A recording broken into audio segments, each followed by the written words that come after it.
Hey everybody, welcome back to another episode of FSidfs DFS Fantasy NASCAR Picks. I'm host Rower31. We have the Cup Series at Watkins Glen, and it's been an interesting weekend of racing. It seems like the storyline for both for not Cup, but for Xfinity and for Truck was pole sitter goes out there, does well, loses lead, has some trouble, fights his way back, um, wins the race. But in the meantime, you're looking at your lineup and some of your drivers have some issues, but then you look at it and you're like, that's not that bad. And then some of them are dealing with fuel issues and you're like bummed because they have to go pit, but then there's a big wreck. And then there's another big wreck, and there's another big wreck, and your driver that pitted for fuel that thought was screwed is starting to make their way back up the leaderboard. And then you think you're okay, and then there's one last big, huge wreck, and then it's I don't know.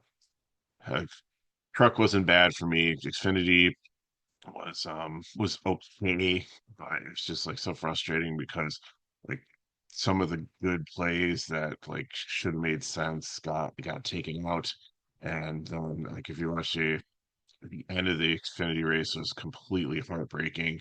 Maybe you turned it off before it happened, but hopefully you probably saw it on social media. But poor Connors Illich wins the race, gets to victory lane, climbs on top of his car to celebrate, falls off. It was a horrendous scene. Luckily, he didn't crack his head open, but he did break his collarbone. So no brain damage, thank God. And but we'll have to see if he can continue to race. I know I've saw some articles where Daryl Earnhardt, and some others have raced with broken collarbones. It's going to be incredibly painful.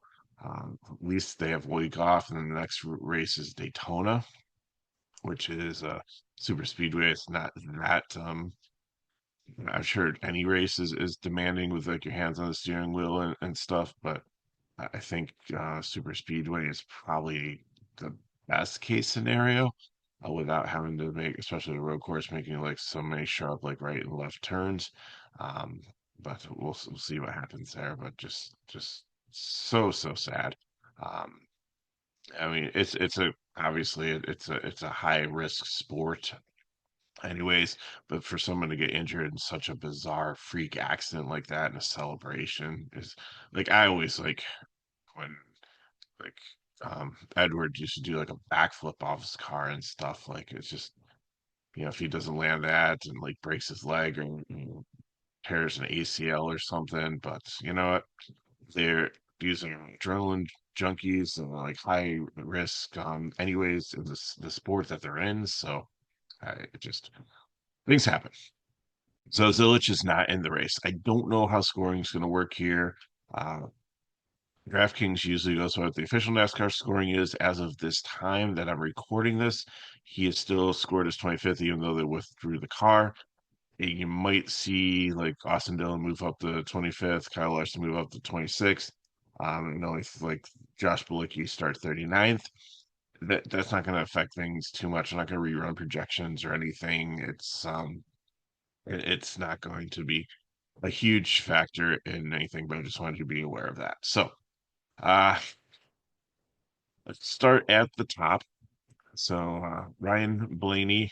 Oh, the other thing too is if you didn't watch the other two videos, uh, last year this race was during the playoffs, and it was kind of a disaster just because people were trying to advance and a lot of wrecks, and we saw the same thing in Xfinity, same thing in truck.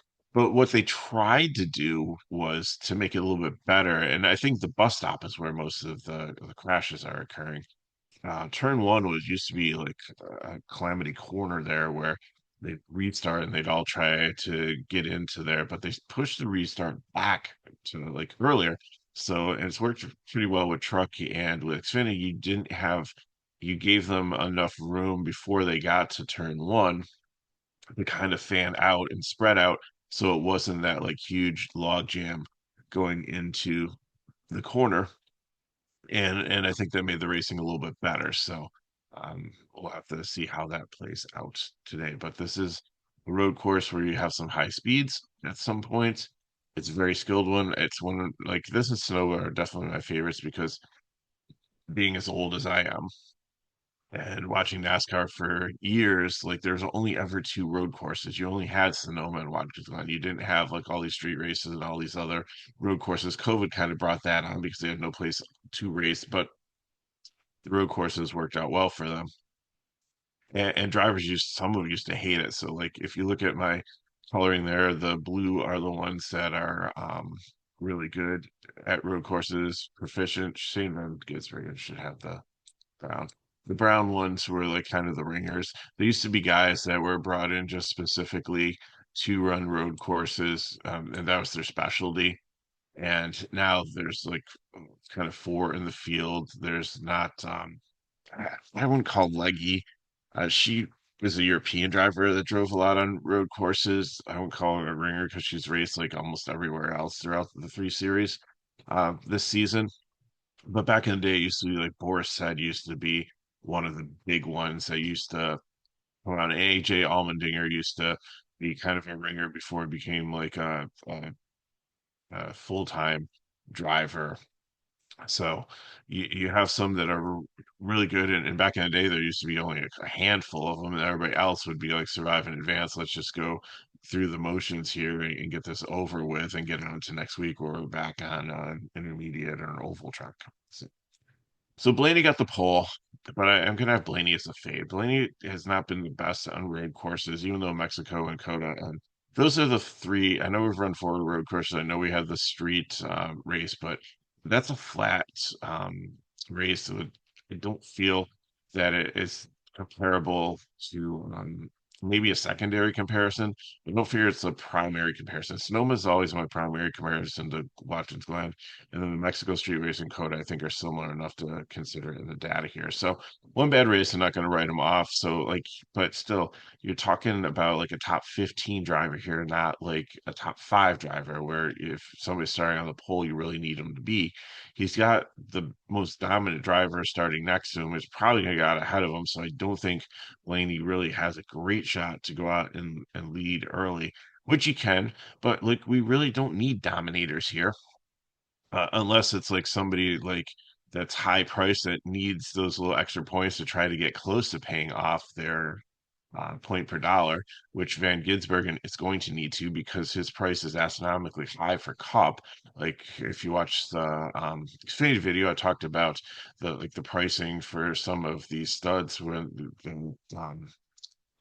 they're in the truck, when Cup guys go down to truck and Xfinity, Kyle Busch was a couple years ago in his prime, 3, 4 years ago, used to be like 12, 13, $14,000, and you had to make a decision because if he didn't go out there and dominate the race and win the race, then that was a lot of money that you were putting out of your salary to play him. So I used to like split my cash lineups into two. I'd play one with the Kyle Busch and eat the chalk in the air when I'd go balance. I would comb through the lineup to try to find drivers that mathematically could match if I'm playing Kyle Busch and some scrubs. What drivers in the mid range, if I put all together, can get as many points and sometimes even more and have a safer floor. And that's what you're looking for a cash game, anyways. So, um, anyways, like that what I'm saying is like I can't guarantee that Blaney's gonna go out there. And if he does, like and maybe he has a top five day, but looking at his practice speed, he didn't have good fall off. He went out there without traffic and ran one lap and did a really good job on it. But I think that he's going to have speed initially, which might help him. But in the long run, I think he's going to fade, and I don't think that he can um, hang up here for the duration of the race. Shane Van Gisbergen is going to go out there. He's going to be a high zone driver, probably 50% potentially, especially without Zilich in there. I think if both of them were there, it'd be split more, and I think people would have to make some really hard decisions, especially with Zilich starting down in 25th with some great place differential also. And you, so Van Gisbergen is super, super popular. I don't think I'm going to play him in my main cash build because you have like so many other good options that you can. And what you want here, it's like On FanDuel, you definitely want drivers that are starting closer to the front because finishing position is everything. Here, I think finishing position is pretty important. You don't have as many laps, so the Dominator points don't add up like they did last week at Iowa, where you have like a ton of them and you need to capitalize fast laps. And so they're spread throughout the field, and like even if somebody dominates all the laps, it's not as much as if they're out there like dominating on like a short track or even like an intermediate track. It helps, but when I put DOMs, I put people that I think have the best chance to win. The upside DOMs are the next three that I think have a good chance to win. And I think you really want to try to capture the winner here, maybe like two top fives, and then take place differential where you can. So Van Gisbergen, like really at this price, you need him to be optimal. You need him to go out and win. Last year, I think he was in the high 9Ks, and there was a lot of like scrub drivers that did quite well. Like the values, like the punts paid off, um, and and it worked out. But I don't know what's going to happen this year with that huge price increase. Briscoe is been qualifying really, really well, and actually hasn't run too bad on road courses. We look here, second, seventh, and 14th. I think is definitely someone that's in play. Could definitely end up with the top five. So I have him as an upside dominator just because I like the two other drivers below him a little bit better with a little bit more place differential and a little bit more consistency. But second is Sonoma. I think he's definitely one that I've always liked because like he really knows how to shift a car, and that definitely helps on road courses. He's the one that understands like the gear ratios way, way, way back to the first Clash when they first rolled out in his rookie year, and these cars. And he ran like road courses really well in Xfinity too before he came up. So I think Briscoe is definitely in play here, and I'll have him in some GPPs.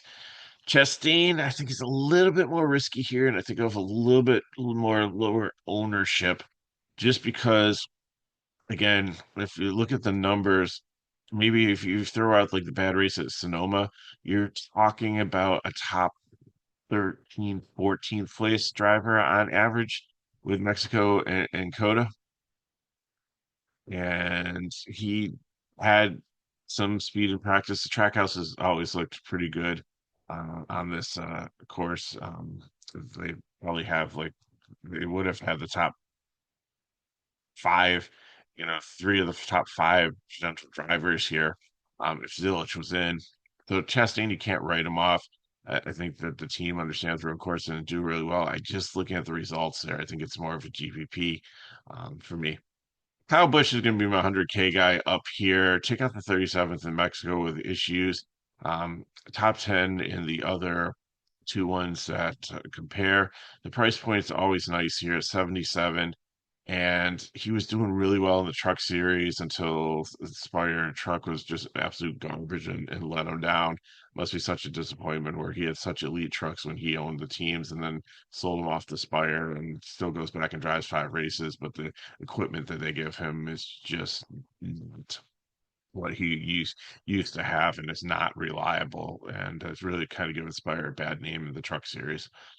Cup series, they're fine, but in the truck series, a lot of comments on social media for that.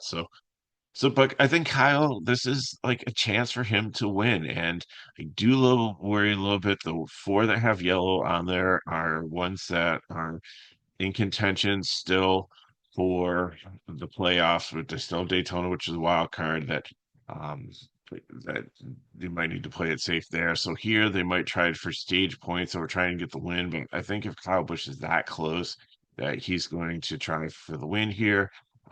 He's going to do some things with pit strategy. Some some of them are going to try to stretch fuel mileage here, and you're going to be on pins and needles watching your driver at the end of the race, and because they're going to stay out.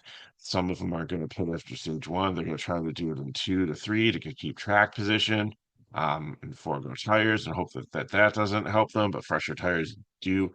They don't make as much a difference as like Homestead or like some of those like old chewed up tracks, but they do definitely make make a little bit of a difference here, but you're going to see some drivers stay out. You're going to see some drivers pit before the end of the stage to try to get that track position. You can see all kinds of different strategies, and I think Kyle Busch is one where the strategy might help. Also, he's good at this track, and maybe this is his chance to finally get that monkey off his back after not having a win forever and get another win.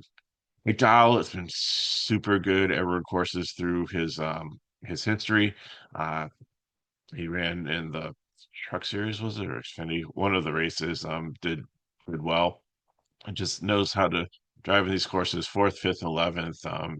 Definitely someone if you're not playing Van Gisbergen to consider as an anchor in your cash paying games. Bowman, I think, is an upside one here. Sonoma was a little bit off. Mexico and Coda, two top tens there. Didn't have like speed in practice I was looking for, so it's more of a GPP. Hocevar, same thing here. Like Solo Maxo just got into trouble. I think he's got the aggression, but I think that could rub people the wrong way and might get him booted off the course. So GPP for me. Bell, love the consistency here. He's the only other one besides Van Gisbergen to win a road course, second in Mexico, fifth. Another one that if you're not playing Van Gisbergen, that has some place differential, that has some top five upside look good in practice. One that I definitely want to consider locking in here. Byron, I think you can play in cash here. I didn't want to give him one of the Dom tags. He's starting 10th, and I have like Doms ahead of him. He potentially was flirting with a purple or orange. I think he did say after like practice that the speed wasn't there, that he felt like the fall off. But maybe they'll make some adjustments to help him with that. Consistency has been there, second, eighth, ninth. Definitely a top 10 driver and definitely another one to consider if you're fading Van Gisbergen and going with a balanced lineup to go with. I mean, you might find a nice little trio there, especially on FanDuel of like McDowell. Bella and Byron, and then there's enough value down below to support it if you want to go balanced over trying to uh, get stars and scrubs in this. Logano, not the is proficient at road courses, but not great. Ninth is Sonoma. The other ones was in the 20s. Probably will go with all kinds of wild pit strategies. Probably try to play the fuel mileage game, and they have been pretty masterful at that, which is like suspiciously masterful. Where the car's almost running out of gas, but then it could do burnouts and make it to victory lane and everything, and still be fine. So I don't know if they're cheating and they have like a auxiliary like tank or something hidden in the car, but I mean, obviously that's going to expects it, so that's not the case. But they do some amazing things to stretch the fuel mileage, and I think that could be beneficial here. But uh, I just the fall off speed wasn't there, so GPP. Busher, I think, should be highly owned. He's been good on road courses. Sonoma, not as good, but the other ones, like, there's some consistency there. I do like other drivers better in the 9K range. I think the pricing's what has me over the GPP. If he's in the 8K range, I think he'd be a cash play. He's right on that 4X that I usually look for cash. So if you need him last minute in cash, that's fine. Or if you're trying to go balance and doing a 20 max, I'm fine with that in cash also. But I think he's going to be more of a GPP driver. Cindric, I think, is going to probably be going backwards here. 30th, 25th, 18th. If 18th is his ceiling, then he's still losing 5 place differential points, and that can't do that in cash, but GPP would be fine. Gibbs, I think, is a strong cash play. Throw out Coda, 7th, 11th. It was always good on road courses in Xfinity, so has some upside here. Um, Decent projection, so cash play. Wallace, Kozlowski, and Priest, all the same. Up and down on road courses, had some top 15s, and then the rest were like in the 20s. None of them had like speed or good fall off that I was looking for looking through the practice data. And they're starting a little bit too far forward here for me to consider them. And they're kind of priced in the range where you're not going to get to if you're playing Van Gisbergen and some of the other high priced plays that some people might be considering as prime plays. So I think fill-ins if I need them, but I'm probably not going any of these three drivers here. And none of them are like I feel super proficient on road courses. They're ones that like just get through this week and let's move on to next week at Richmond, I think it is. Uh, AJ Allmendinger is always been proficient at road courses. Hasn't been as elite recently. I don't know if the competition's caught up to him or if this colleague program just with adding on all these additional cars that they did over the last couple of years and has spread them too thin through Xfinity and Cup. And but he's been focused on Cup this season and has been having a decent, solid like vanilla season where he's always has floor. So I look him as a 100K driver here because he has the upside, and I don't think he's going to have much ownership. I think people are going to be playing Stars and Scrubs and going to be hitting up in the 82 100 range. 7,100 for Suarez. Trackhouse car should have some speed here. Take out Coda. Is average is about 15th or 16th. And so it's a little bit of place differential, but I didn't like the speed in qualifying as much as like the other Trackhouse cars. So I'm not going to be playing him in cash. GPP is fine. Chase Elliott really like here. Just didn't have a good qualifying lap, but had great fall off as he usually does here. Really good at this track. Um, Before the next gen car, during the next gen car, the consistency is probably second to like is up there with like Bell and Van Gisbergen, third, fourth, like top five, I think, every single road course that they've run this season. So definitely going to be a prime play for me. I know it might be hard to get him and Van Gisbergen in the same lineup, but like the value is there. You can make it happen. Reddick is another one to consider here. Also, take out the 20th in Mexico. Has had a lot of consistency also, and saves you a little bit of money off of Elliott. And if you're going balance, I don't mind playing both in the same lineup as and then throwing in like a McDowell or like Bell and Byron up top for your potential like winner. But Elliott could win this race also. Like he can get the track position and no problem making it up from 20th through the methodically through the course of the race. Hamlin, I think, is going to be highly owned just based on name recognition, but look at the results: 20th, 23rd, and 21st. The 23rd was he didn't race in Mexico. Ryan Truex did, but that was his car and his team. So it's going to be GPP here. Just I think he's probably top 15 is his ceiling at a road course. The pricing's nice, but save him for another week. Haley, I think is going to be chalky, and I can see you playing him in cash. I still after losing his crew chief with Childress and just not the same. Uh, 15th, 24th, and 16th. No decent results there. I think if he definitely gets up to 15, you're almost looking at like 8 place differential points at 5,700 is really good. I like some other cars better as a prime, but I think he's definitely a solid cash play for you if you're going stars and shrubs. Very same thing. The projection is not liking him here, which I don't know why. But just like with the eye test and with the pricing and everything, like I feel that he can be a cash play here. Um, especially if he just finishes like top 25 to 20, should be good. Probably some better plays in the 5K range, just below him, but I think he definitely earns the cash tag here. Zilich is out, don't play him. Austin Dillon was one of the slowest ones in practice and had horrible fall off.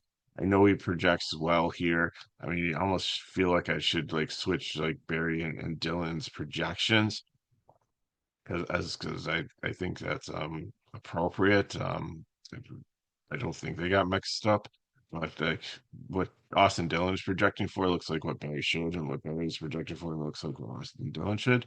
So I just kind of mentally go with those numbers there, and it's gonna be a fade. Larson, a lot of people are gonna have him as a core play here, but he's just been horrible on road courses this year. 35th, 36th, 32nd. Like if there's a couple of them, but the consistency of not doing well, and it's not that he's been up there, he's had top like 10 speed and done well. He just has gotten in trouble and just not been able to finish. And if you're trying to play Van Ginsbergen and like Larson and Elliott in the same lineup, that's going to be hard. I don't think I can do it in cash. I'll probably play him in at least one lineup, but like my primary cash, I don't think I'm going to go with Larson. Like again, I like to call these things out and let you make your decision here. Just because I'm saying GPP, like I know probably gonna get comments like, "Hey, I watched all these other shows and everybody's on Larson. I can't believe you're on Larson." Just from what I'm seeing, like practice was there. Okay, he had the speed, but he's had the speed in all the others ones, and why can't he put it together? Like last year, he was fine. So if he can go back to that form, then great. Then I think he's a good play in the context of the slate. He's the second most expensive here. So, if you're playing Glenn Ginsburg and you're playing Larson, then I don't know what the rest of your lineup's going to look like, especially if you try to squeeze in Elliott as a prime. But I think the value is there. You just gotta make sure you hit the right ones. And again, like for Larson to pay off like 10 2, he's gotta be able to get up there and potentially like lead some of this race. So can he do it? Yes. Will he do it? I don't know. Looking at the numbers, I just don't see the consistency there. So Herbst is a cash play down here. I feel he did run the um, Xfinity race for Joe Gibbs and did okay there. I think he got wrecked though. But before that, he was having a solid day, and he's had solid road course days in Xfinity. That's why Gibbs keeps on bringing up and putting him in the 19 um, for that purpose. Cup has not been as good, but I think still it's going to have a solid day 5,200. Can play him in cash.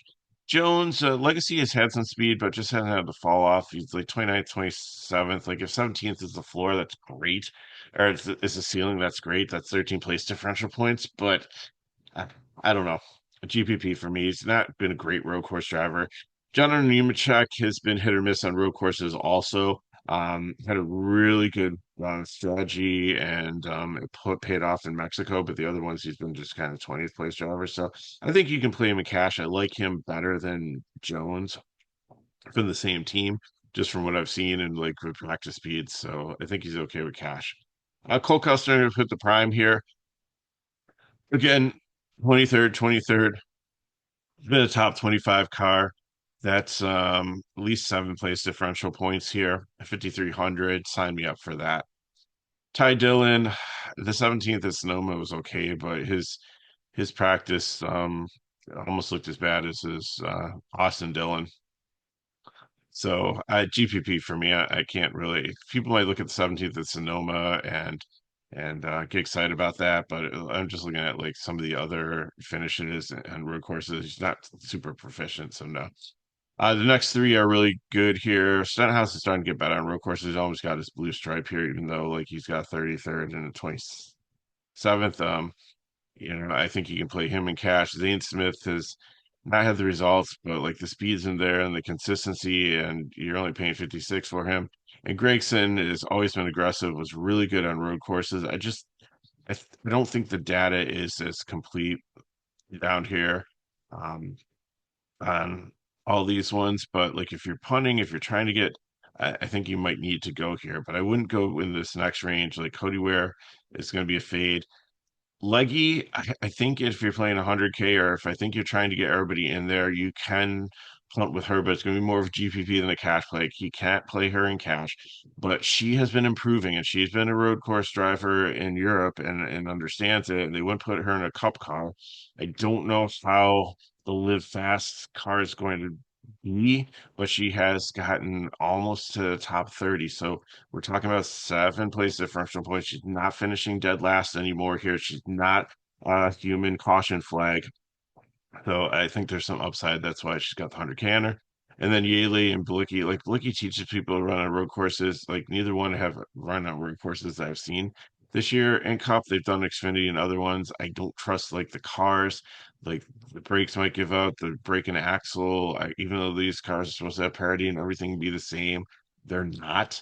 Um, and I think some of the engineering for the low budget teams has to do with that. So I don't think they're going to have the speed. They didn't have it in practice. They could not get lapped, but potentially have issues and go lapped down or end up off the course. So I think it's very, very risky to play these bottom four besides Leggy and a GPP if you're trying to jam all these high price drivers in. So I got for you. If you have a question, put them chat below. Hit me with MegaRow31 on Twitter/X.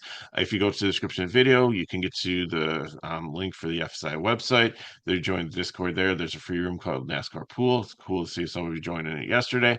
Um, like obviously you have like it's a speculation video, so you have what I have here. You don't have my cores or if I change anything or information.